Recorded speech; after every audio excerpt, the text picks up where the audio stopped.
evening, ladies and gentlemen. Welcome back to Walk the Block, where we are navigating digital finance all together. I'm your host for the episode, Z, and yes, we are doing a bit of a Zcast today. So it is the 22nd of December, so I want to wish a preemptive but still very Merry Christmas to all you guys out there and everybody that is watching this and inside of the community as well. Appreciate that all you guys are still keeping up to date with what's going on, but also it's kind of the season to get back with family and do all that stuff and really reconnect with the loved ones and just take a break. So please do that. Enjoy yourselves. Have some eggnog if you're into that kind of thing. I'll tell you, I'm personally not, but that's neither here nor there. Outside of that, still putting on the show for you here tonight. So, as the episode says, indicators of changing trends for markets. In particular, we wanted to dive into one of them, that being the PMI, or the Producers Manufacturing Index. So, we've been talking about that one a good bit lately, but we wanted to dive into it, let you know, what does this mean? What is it used for? And how does it indicate what's coming in markets? So it's a bit of a leading indicator, but at the same time, all leading indicators do have their flaws. We'll talk about them tonight. And outside of that, we're going to be getting into a lot more crypto news stuff going on. But first, it is time for your weekly security announcement. So it's 2025. We're doing kind of the end of year recap stuff. So, well, North Korea's had a hell of a year. Apparently, they stole a record $2 billion in crypto in 2025, including a single heist worth $1.5 billion. So let's see what we got going on. This is coming to us from Tom's Hardware. North Korea hackers have hit an infernal milestone of stealing $2.02 billion of crypto in 2025, which nearly 60% of that, $3.4 billion recorded of the total crypto thefts this year. So, according to Chainalysis, the rogue state has stolen a total of $6.75 billion in cryptocurrency since the records began, at least in known value. The biggest loss of the year was the $1.5 billion Bybit hack, with the FBI saying that it was executed by actors from the Democratic People's Republic of North Korea, accounting for almost 75% of the amount stolen by the country.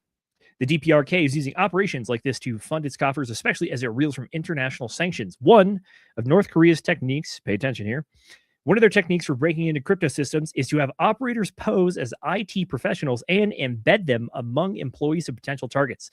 Aside from making money for the regime, like the infiltrator who was caught by Amazon because of their latency of their keystrokes, they also prepare the way for the attack, gaining privileged access and looking for vulnerability. Additionally, they also started posting fake crypto jobs that require applicants to unknowingly install malware on their systems that exfiltrates data from the target, including credentials, source code, and SSO access, among others, from their current employer.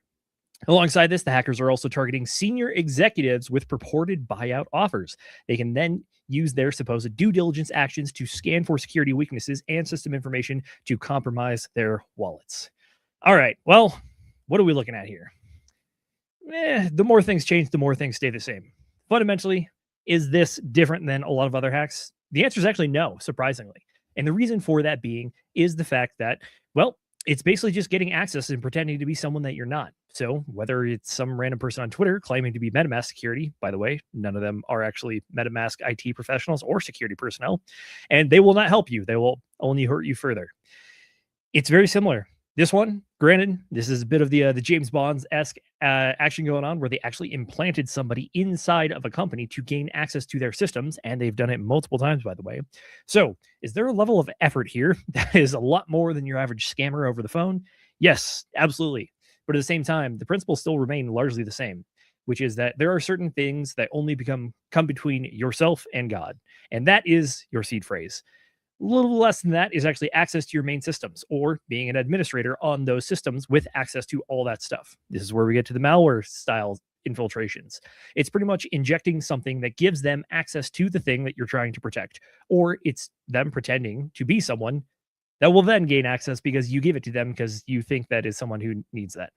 So I guess as a quick refresher, if you're interested in more crypto security stuff, it's very, very, very important. We even have a Crypto 101 segment on this exact topic. But the book Securing Wallets by Stephen Bates, this is a good starting point for you guys if you want to look into it. In particular, Chapter 7, the 5 keys to DeFi security. Number 1, protect your recovery seed or your seed phrase. Number 2, use two-factor authentication whenever possible.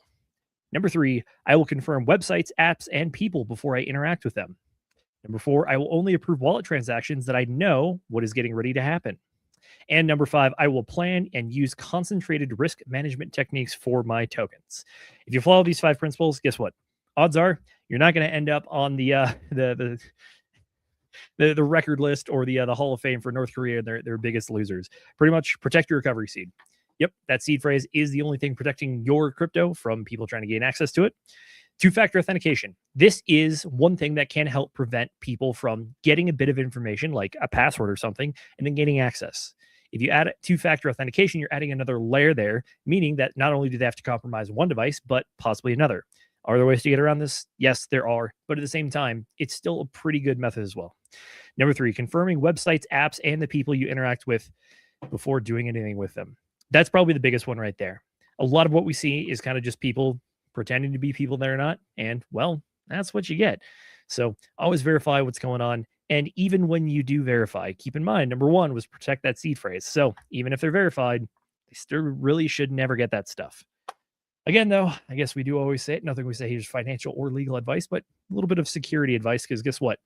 Can't get in trouble with the SEC for putting that out there. And honestly, it's just best practices when you're doing this kind of stuff. Okay. Alrighty. Well, with that being said, let's get into the main topic of this evening. So, wanted to talk about PMI, or the Purchasing Managers Index. Or this is actually, gosh, that's actually incorrect. Let me double check this.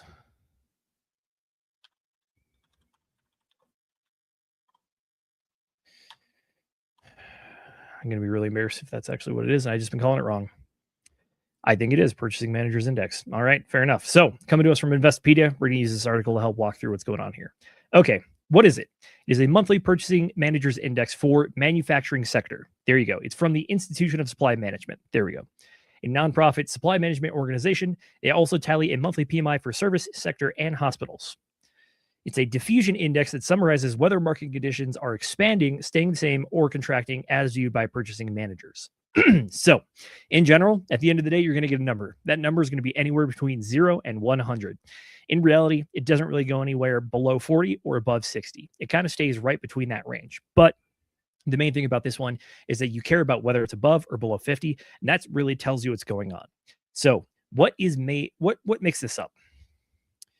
So, it gives equal weight to new orders, production, employment, supplier deliveries, and inventories. Those are the 5 things that make up PMI. So, why do these things matter? All right, new orders, that tells you what's coming in. Production, that tells you what's being made. Employment, that tells you how many people are actually making stuff. Supplier deliveries, that means how much of that stuff is actually going out. And inventories, that's the famous middleman or the warehouse between production and the end user.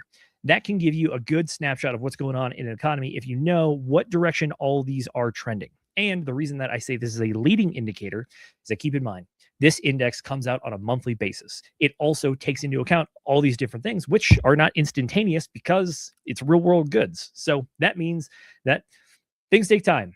You got to have somebody actually move one box from one place, or actually take an order, write it down, submit it, and get it to the production line. All of that stuff matters, and it has a time factor in it. So the PMI is the base number that you can get, but if you want to get really into the weeds, you can actually get even further than PMI and look at these individual factors themselves. So that being said, let's take a look at it. So new orders, pretty much, there's also an ISM new orders index. If you want to take a look at that, you can do that as well.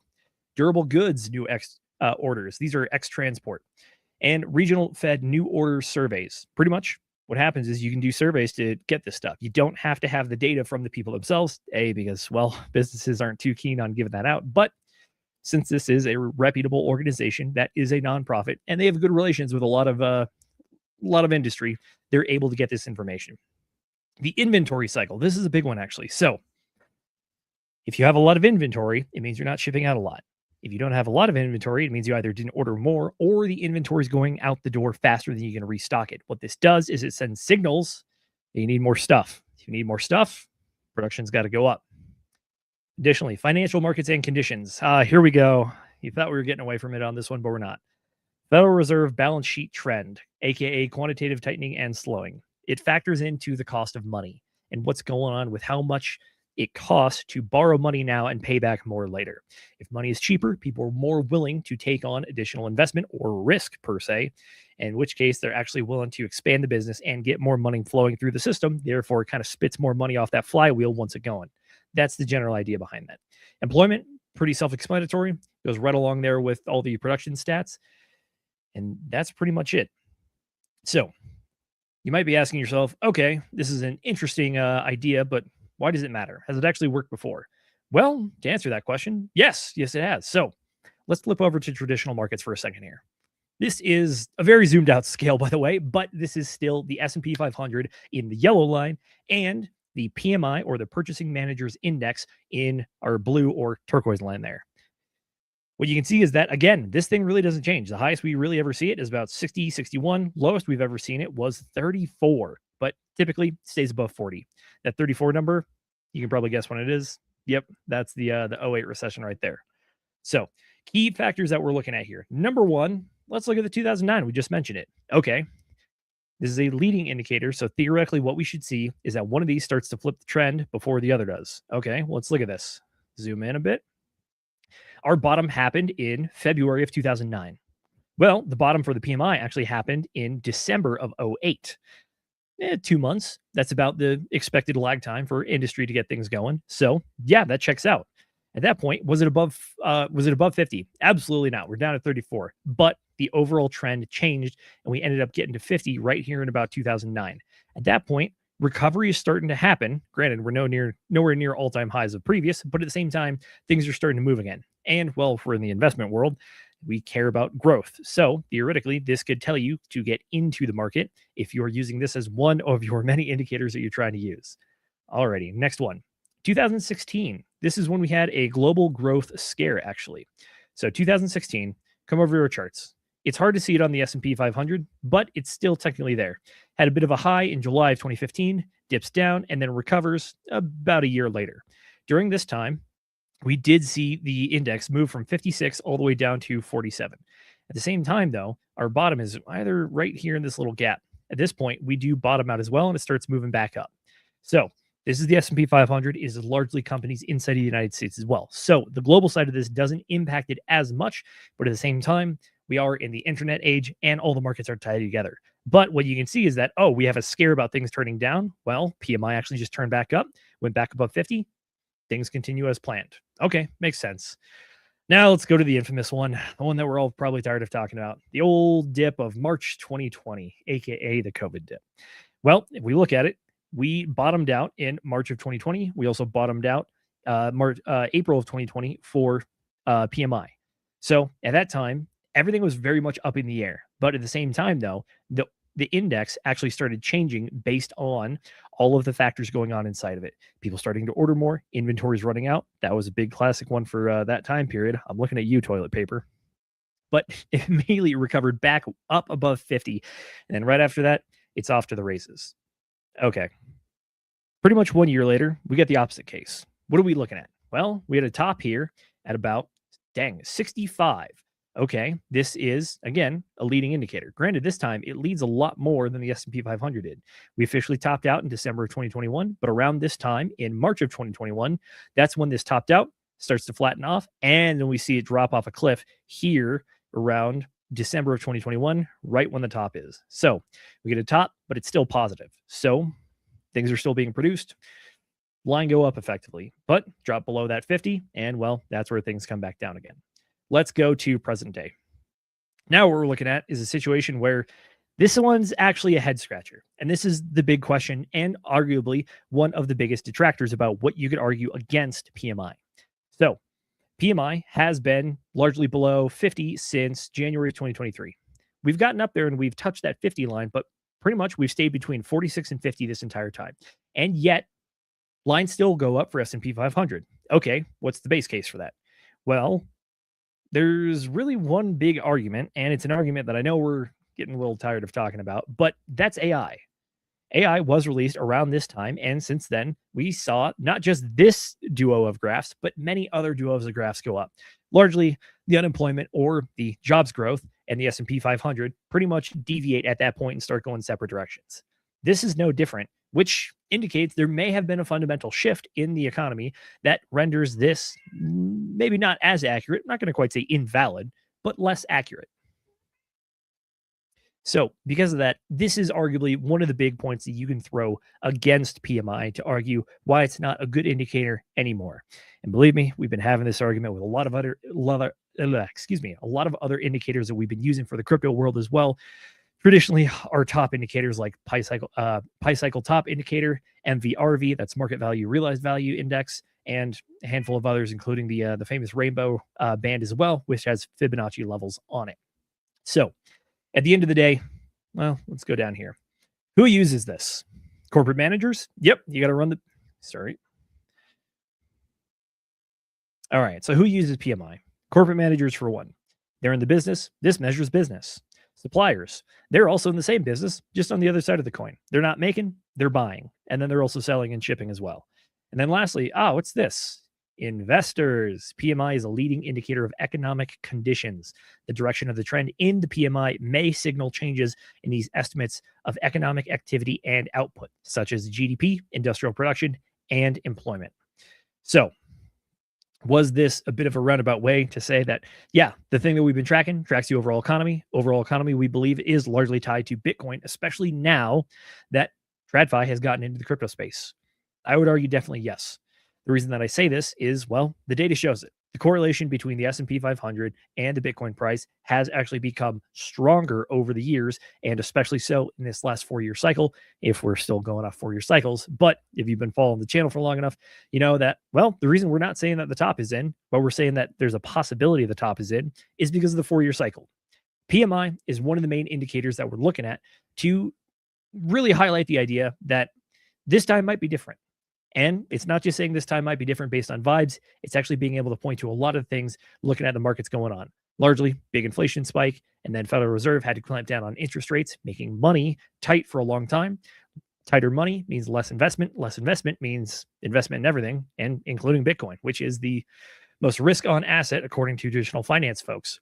I mean, granted, there are the Michael Saylors of the world out there that do believe it's the hardest money on earth. I lean a little towards that, but I'm not the full drinking of Kool-Aid just yet, if you will. I think that there's a lot for Bitcoin to go. We'll cover one of those articles a little bit later, actually, as well. But overall, yes, PMI is the leading indicator. And if you want to get even more into the weeds, you can look at new orders, production, inventories, and employment. Those are going to be some of the big things that you look at. And the closer you can get to those data points, the closer you can get to the most leading edge of that indicator. Because, as I said at the beginning, PMI comes out on a monthly basis, and it is a survey of willing participants. But turns out a lot of people in the economy are willing participants because they also would like to get that information as best as they possibly can so that they can also make the best business decisions that they possibly can as well.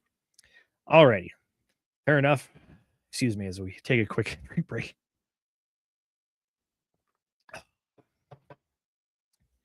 Excellent. All right. Just talked about Bitcoin and possibilities for that. So let's take a look. Coming to us from CoinDesk. Bitcoin isn't under quantum threat yet, but the upgrade could take 5 to 10 years. So what are we looking at here? Well, what we're talking about is the classic quantum computing argument, saying that the increase in computing power, theoretically due to quantum computing, will prove Bitcoin's security and encryption layers meaningless effectively. So real quick, what is quantum computing? Quantum computing is the idea that you can use quantum mechanics.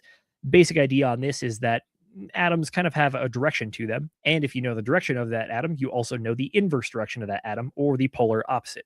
So computers run off ones and zeros. How do you get ones and zeros? Positive and negatives. That comes from good old physics and a little bit of chemistry in there as well. So theoretically, if you're using positive and negatives to run a computer, you could simultaneously use both sides of that positive negative instead of only one side previously to actually effectively just straight up double computing power. But there's even more possibilities on top of that based on the way that computing works from the computational level about how it tries to solve problems. So if you increase the ability for computers to solve problems or do encryption, if you will, then it could be a risk to that. But enough of the nerd stuff. Let's get into it. All right. Even if quantum machines capable of breaking Bitcoin's cryptography are decades away, the work required to update software, infrastructure, and user behavior would be measured in years, not months. So Some Bitcoin developers are no longer arguing about whether quantum computing will break the network, but letting onlookers know how long it would take to repair if it ever did. That shift was crystallized this week by longtime Bitcoin developer Jameson Lopp, who said that while quantum computers are unlikely to threaten Bitcoin anytime soon, talking years, maybe even decade at that point, decade plus, any meaningful defensive changes could take much longer than many assume. Coming to us from X, no, quantum computers won't break Bitcoin in the near future. We'll keep observing their evolution, yet making thoughtful changes to the protocol and an unprecedented migration of funds could easily take 5 to 10 years. We should hope for the best, but prepare for the worst. By the way, that's a pretty dang good motto to live by. Excuse me again. All right. Why are we talking about this?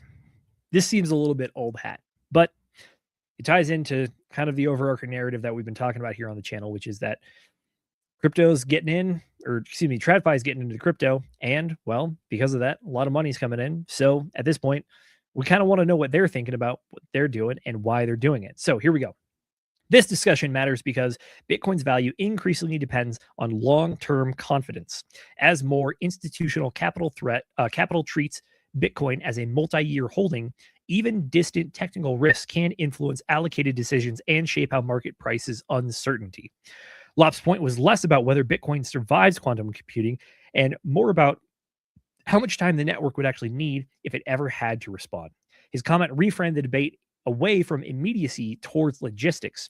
Even if quantum machines capable of breaking Bitcoin's cryptography are decades away, the work required to update software, infrastructure, and user behavior would be measured in years, not months. Okay. Pretty much a lot of stuff what I've been saying there. But this is an excellent point on it because it raises one of the fundamentals of Bitcoin, which is user consensus on the blockchain. If you've been around the block long enough, or you know a little bit of the history of this, by the way, you can get a good history on this if you read Hijacking Bitcoin by Roger Ver. Good book, and it gives you a really like on the ground level of what happened during to Bitcoin during the years of its real early formation. So the way that it works is that if you get enough people on the network to have a consensus about how the network works in the new way that the users want. Does this mean you now have to rely on a bunch of random people that you've never met in the world and based on their size and their computing capacity, how much weight they have in that decision? Yes, absolutely. But one of the big debates that was going on with Bitcoin for a long time was the idea of big blocks or small blocks. Small blocks means less data comes in, but they go faster. Big blocks means more data comes in, but they go a little bit slower. This big debate really centered back when Bitcoin was thought of to be as peer-to-peer cash with near instant transaction speeds and very low gas fees. As more people use the network, though, that narrative has largely been forgotten. At this point, people see Bitcoin as digital gold or a store of value, not everyday cash to be thrown around and, passed between people for basic payments.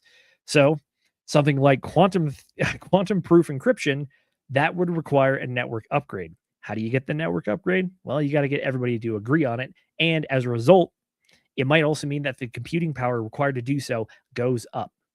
The little history of Bitcoin is that, well, back in the day, you could pretty much mine it on any computer if you knew how and you had the software to do it. Then we moved into the graphics card era, where graphics cards were an increase in power and were used to create mining rigs. Now we're in the era of ASICs. Pretty much it is a computer and very minimal. It's not a personal computer. It is a computer with one purpose. Its sole function doesn't even have home screen. All it does is run Bitcoin cryptography encryption protocols. And as a result, that is how you can get the absolute most bang for your buck out of the computer components for this.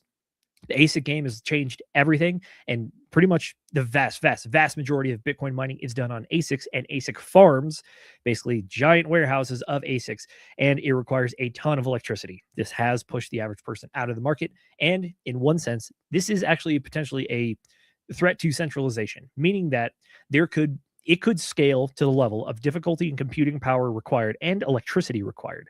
Because keep in mind, you can't just keep running this through the tiny little wires for your computer. We're talking big conduits to get all this power to all these devices. So who's capable of doing that? It sounds crazy to say, but it's actually true. Nation states or people that are able to rival nation states. That's the level of person you're dealing with on this one.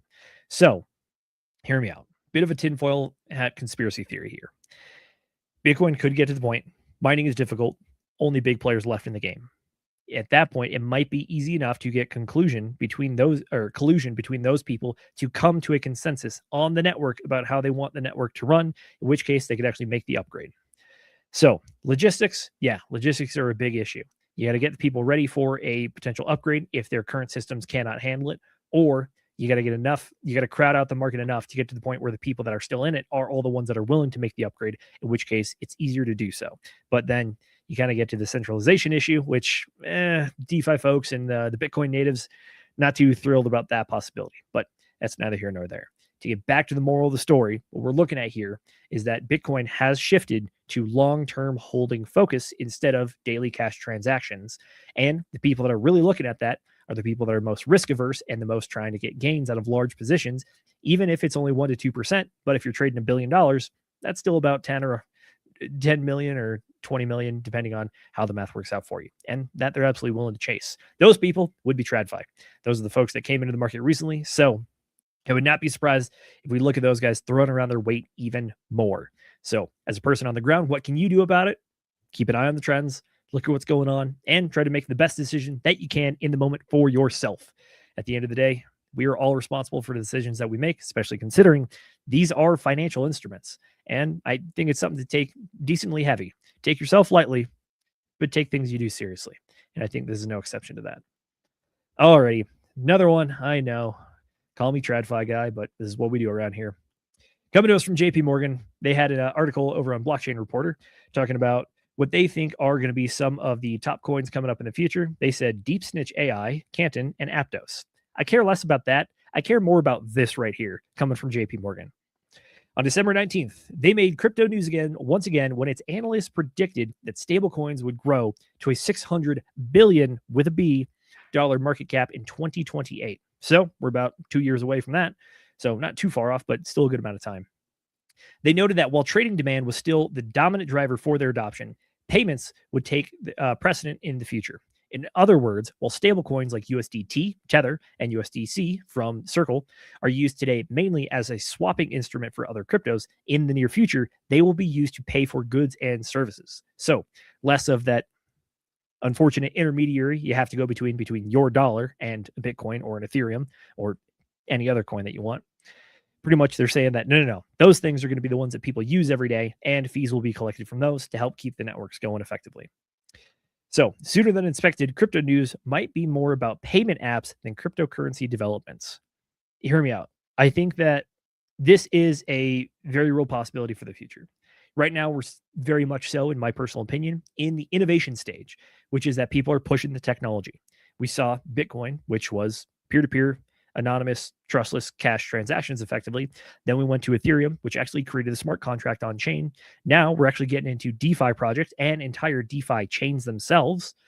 So the innovation will stop at one point, or excuse me, it won't stop, but it's definitely going to slow down. At that point, we're going to kind of start seeing less of emerging technology as big speculative hits, and instead people are just going to be looking for where they can be treated the best on chains with their tokens and their digital money effectively. So that's kind of the future that they're predicting on this one. What all this shows from a more general perspective is that real world utility is taking precedence over trading. Here are some cryptos with real utility to keep an eye on, and that's where they get into their list. So at a glance, is this kind of a little more hype just about TradFi really leaning into this? Yes. Why does it matter? Well, because that's the injection of capital right there. That is what is going to grow the market at this point to a size that is largely relevant. We can get a bunch of traders in. If you got 1,000 retail traders to put $1,000 in, that's only $1 million. TradFi is able to put billions, if not close to $1 trillion into the market once they just decide to. So I hate to say it, but unfortunately, the pond has expanded and we're looking something closer to an ocean size instead of the lake out behind the cabin. So what does this mean? Well, it means that retail traders are going to have ultimately less impact on the markets, just because it's going to take a lot more money to get back up there and, push price around. But at the same time, you can still look at what these people are doing and try to game plan for yourself and ride the waves instead of trying to create the waves. So that's what we're looking at.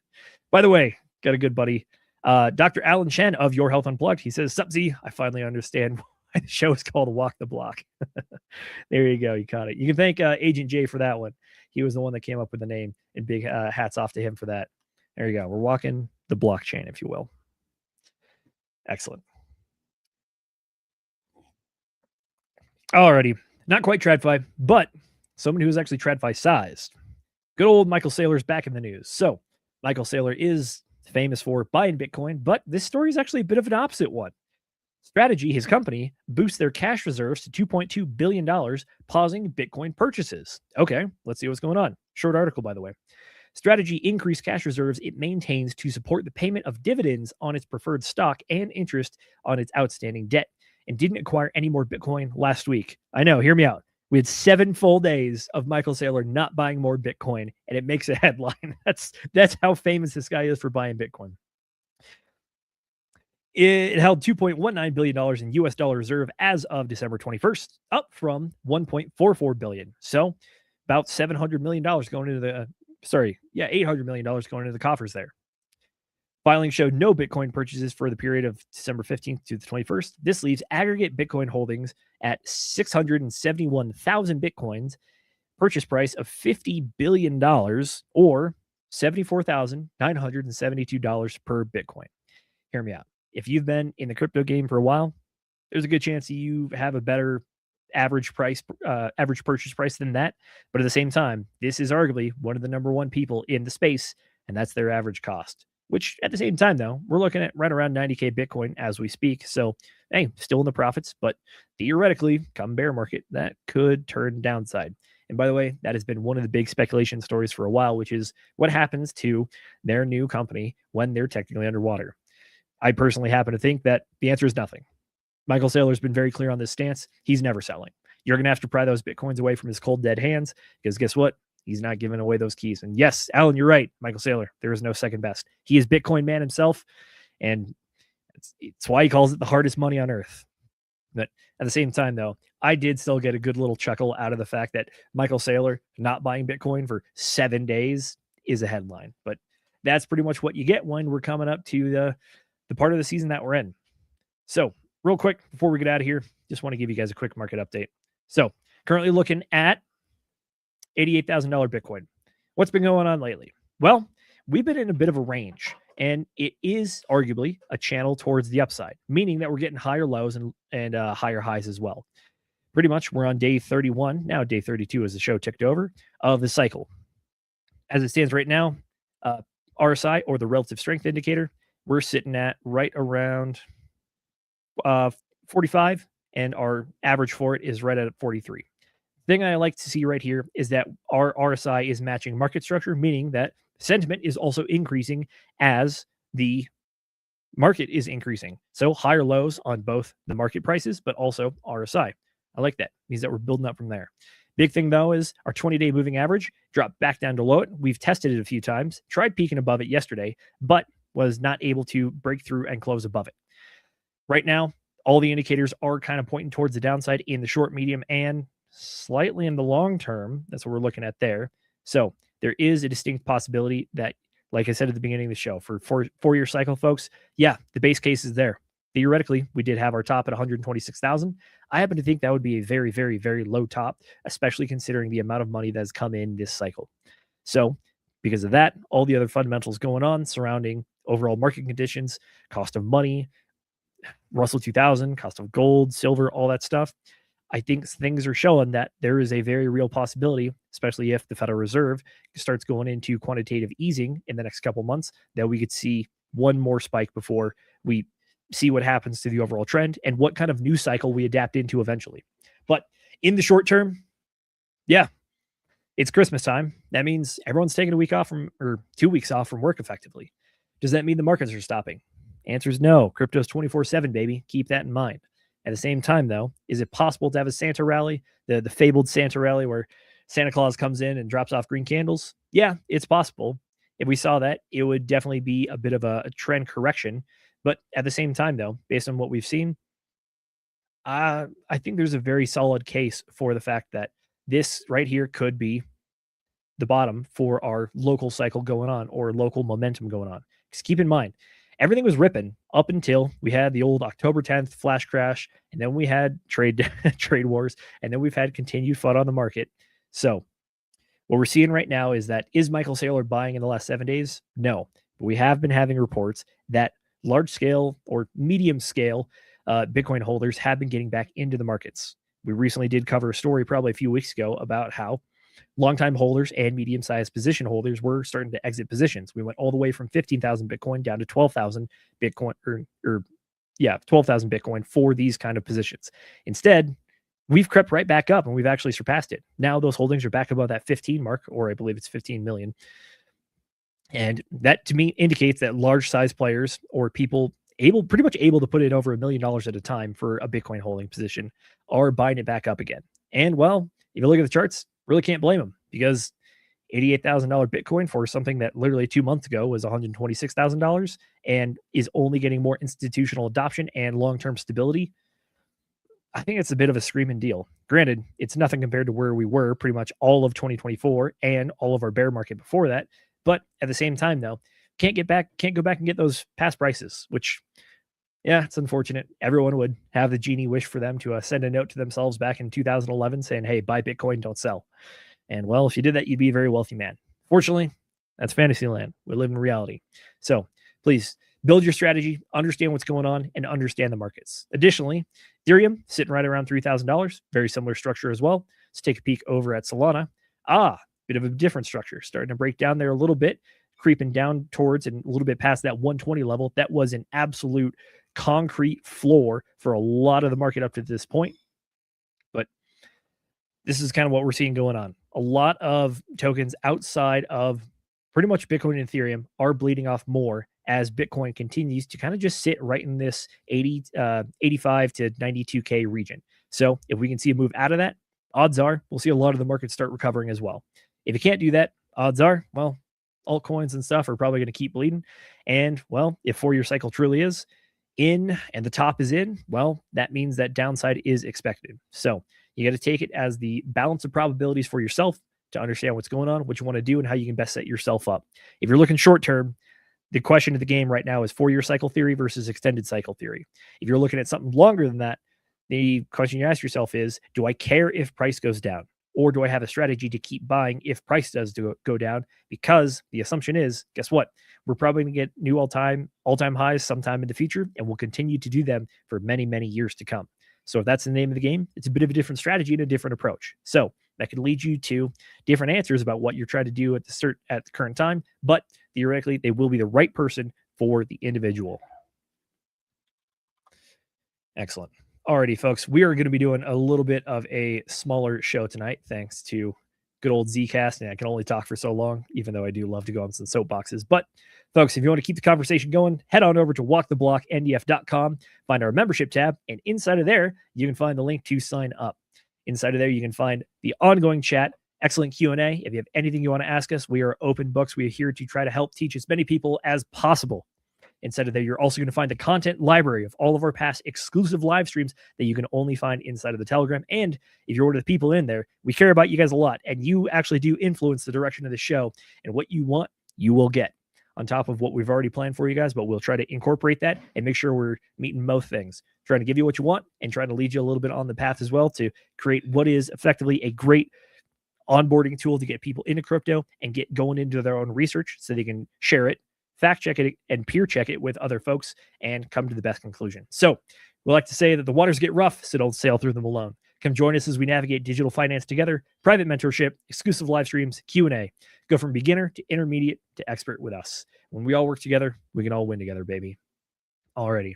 Well, that is pretty much what we got for the show. But at the same time, though, folks, you can still expect us to be coming on here Mondays, 8 p.m. Eastern time. And if you want some exclusive live streams, you got to join the Telegram for that.